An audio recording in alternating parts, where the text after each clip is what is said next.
நான் என்னுடைய அரசியல் பயணத்தை தொடங்கி அதுக்கு ஒரு தொடக்க புள்ளியா நம்ம கட்சியினுடைய பேரை போன பிப்ரவரி மாதம் நான் அறிவிக்கிறேன். அன்னிலிருந்தே பார்த்தீங்கன்னா ஒரு குறிப்பிட்ட ஒரு நாளுக்காக நீங்க எல்லாருமே வெயிட் பண்ணிட்டு இருக்கீங்கன்றத எனக்கு நல்லா தெரிஞ்சிருக்கு. நம்ம முதல் மாநில மாநாடு அதுக்கான ஏற்பாடுகள்லாம் நடந்து சொல்றேன். அதுக்கு முன்னதாக நீங்க எல்லாருமே கொண்டாடி மகிழ்வதற்காக நம்ம தமிழக வெற்றி கழகத்தினுடைய கொடியை இன்னைக்கு நான் அறிமுகப்படுத்தியிருக்கேன்.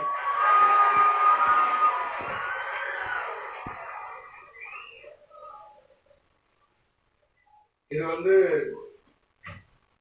எப்படி சொல்றதுன்னா, அதாவது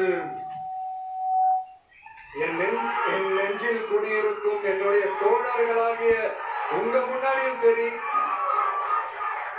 என் நெஞ்சில் குடியிருக்கும் தமிழ்நாட்டு மக்கள் அனைவரும் அவங்க முன்னாடி சரி, இன்னைக்கு அந்த கொடியை அறிமுகப்படுத்துறதுல எனக்கு ரொம்ப ரொம்ப பெருமையா நினைக்கிறேன்.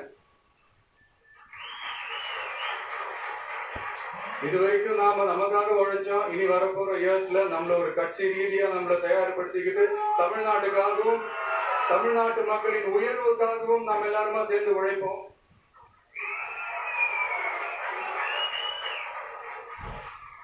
இந்த புயலுக்கு பின் அமைதி ஆர்ப்பரிப்பு ஆரவாரம்னு நம்மளுடைய கொடிக்கு பின்னாடியே ஒரு இன்ட்ரெஸ்டிங்கான ஒரு வரலாற்று குறிப்பு ஒண்ணு இருக்கு.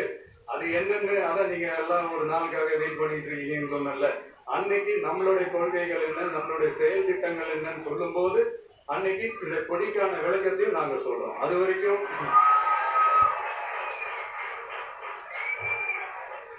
ஒரு சந்தோஷமா ஒரு கெத்தா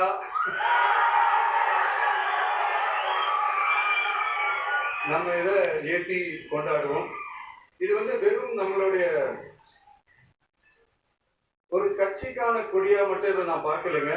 தமிழ்நாட்டோட வருங்கால தலைமுறைக்கான ஒரு வெற்றிக்கான ஒரு கொடியாக நான் பார்க்கிறேன். இது உங்க இல்லத்துல உங்க உள்ளத்துல இதெல்லாம் நான் சொல்லாமலே நீங்க ஏத்தினீங்கன்றது எனக்கு நல்லா தெரியும். பட் இருந்தாலும் அதுக்கான அந்த முறையான அந்த பெர்மிஷன் எல்லாம் வாங்கிட்டு அந்த ரூல்ஸ் அண்ட் ரெகுலேஷன்ஸ் எல்லாம் ஃபாலோ பண்ணிட்டு அனைவரிடமும் தோழமை பாராட்டி நம்ம இதை ஏற்றி கொண்டாடுவோம். சரிங்களா? அது வரைக்கும் கான்பிடண்டா இருங்க. நல்லது நடக்கும், வெற்றி நிச்சயம். மீண்டும் சந்திக்கும் வரை நன்றி, வணக்கம்.